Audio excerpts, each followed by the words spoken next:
Simula kasi nung tinaasan yung glyburide ko, medication ko dun sa gestational diabetes. Kada madaling araw nagigising ako. Kasi iba yung pakiramdam ko.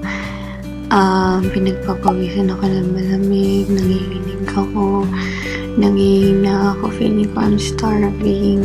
Tapos nanginginig nga yung mga... Kita ba? Hindi ko nakita eh. Yan. Basta nanginginig ako, nangihina ako. May madaling araw, kakain ako ng something sweet. Tapos, So, di ba yung iba, gigising sila sa madaling araw or magigising sila sa madaling araw. Lagi silang puyat. Kasi suntok na suntok yung anak nila sa loob ng tiyan nila ng malakas na malakas. Yung parang